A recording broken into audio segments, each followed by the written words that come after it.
Bonjour à tous, bienvenue sur ce nouvel épisode de la publicité rentable. Lors de nos 2 premiers épisodes, nous avons analysé un certain nombre de leviers qui vous permettent d'optimiser ces investissements. Nous avons vu que le premier de ces leviers, peut-être le plus important, est un levier de planning, de gestion des plannings, gestion optimale des plannings qui vous permet de faire de très importantes économies. Mais nous avons également vu la nécessité d'ajuster ces plannings en tenant compte des cibles, des spécificités des cibles, que ces spécificités soient quantitatives ou qualitatives. D'un point de vue quantitatif, il est important d'avoir une analyse multivariée et d'un point de vue qualitatif, il est important de tenir compte des univers conceptuels des différentes cibles. Aujourd'hui, nous allons aller encore plus loin et nous allons analyser des éléments qui ne sont plus relatifs exclusivement aux médias, mais qui concernent également la gestion de la production. Donc, nous commençons par la gestion des formats. Il est essentiel en publicité d'avoir des formats qui permettent d'avoir un maximum d'impact avec des messages les plus courts possibles.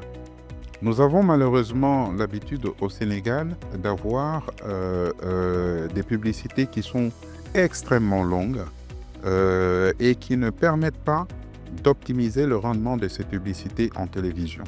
Certains annonceurs réalisent des spots jusqu'à 45 secondes, 1 minute et certains vont même au-delà. Ne pensant pas, n'imaginant pas en amont l'impact financier que ces formats peuvent avoir sur la gestion de leurs investissements publicitaires et sur le retour sur investissement en utilisant des formats aussi longs. Nous allons prendre des exemples pour vous montrer comment la gestion de ces formats est essentielle. Mais commençons d'abord par dire que quand on regarde dans l'environnement international, que ce soit aux États-Unis, en Asie, en Chine, au Japon, en Europe, sur tous les continents, les formats sont de plus en plus courts. Les annonceurs essayent d'avoir des formats les plus courts possibles pour obtenir derrière un maximum d'impact.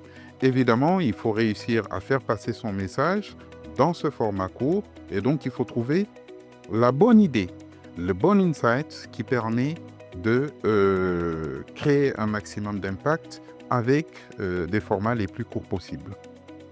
Je me suis amusé ce matin à regarder une page de publicité sur TF1. Il n'y a pas un seul spot qui est arrivé à 30 secondes, aucun.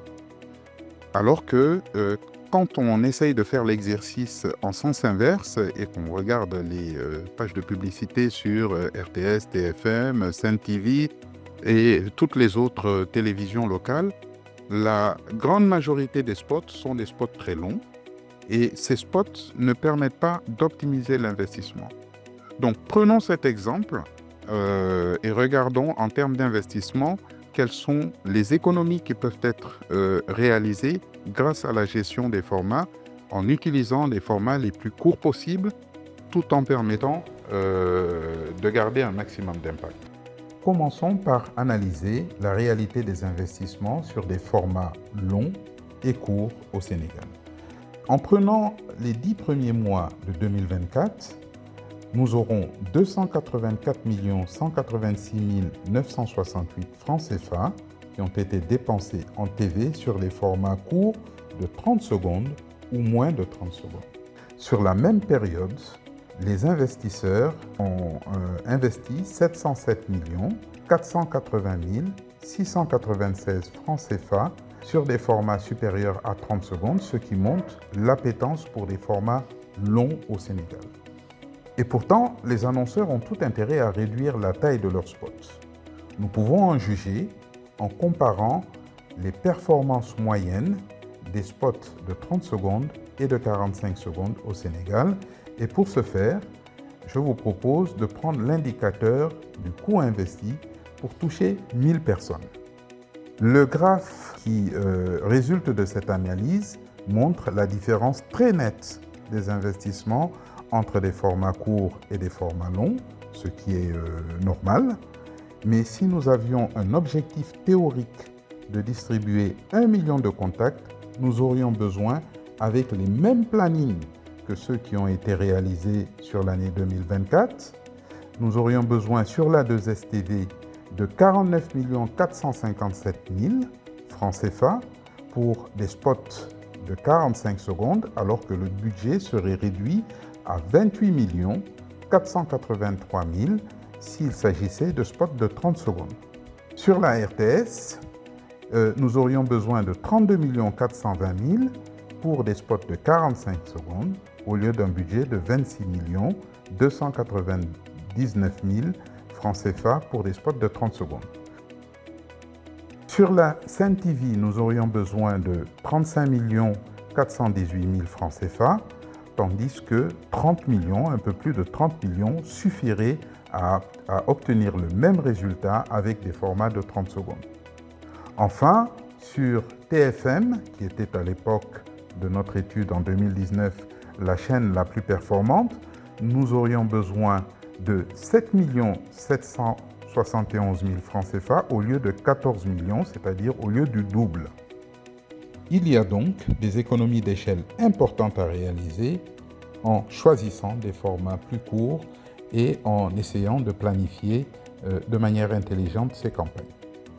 Donc, comme vous le voyez, cette différence dans la gestion des formats, cette gestion optimale des formats permet d'économiser beaucoup d'argent.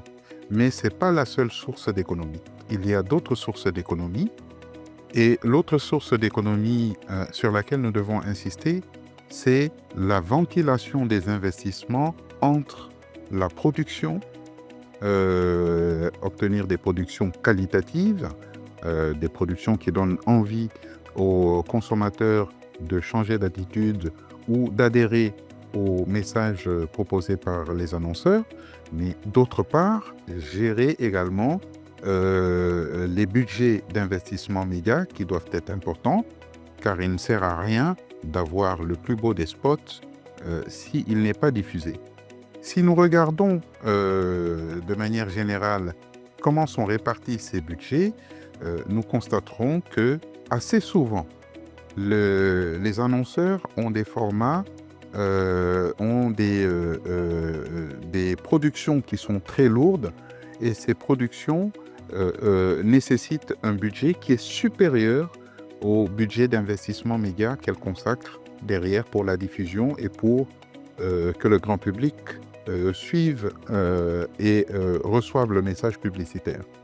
Or, c'est plutôt l'inverse que nous devrions avoir, c'est-à-dire un investissement sur la production qui soit raisonnable, certes, mais qui permette d'obtenir une production de qualité, mais il est indispensable d'avoir un investissement média qui soit 2 ou 3 fois plus important que l'investissement de production.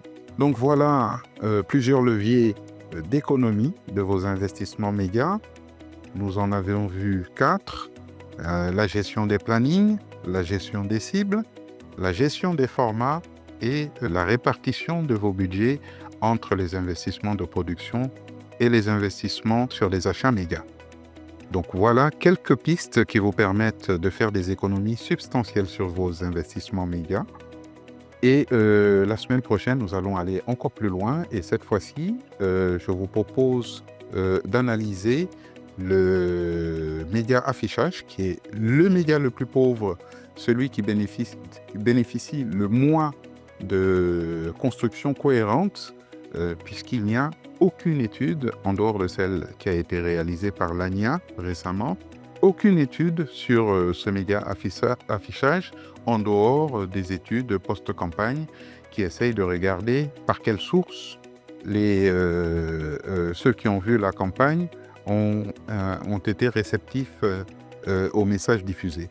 Donc nous avons besoin d'aller plus loin sur les analyses, sur les investissements dans l'affichage, d'autant plus que l'affichage représente le deuxième poste le plus important des investissements médias. Derrière la télé, le média sur lequel les annonceurs investissent le plus, c'est le média affichage.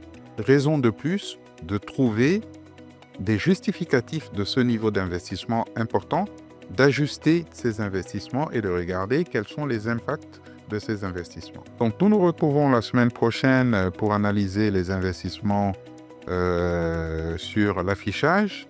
D'ici là, n'hésitez pas à liker nos vidéos, à visiter nos pages sur les réseaux sociaux, à me contacter si ce contenu vous a paru intéressant et que vous souhaitez aller plus loin dans l'analyse.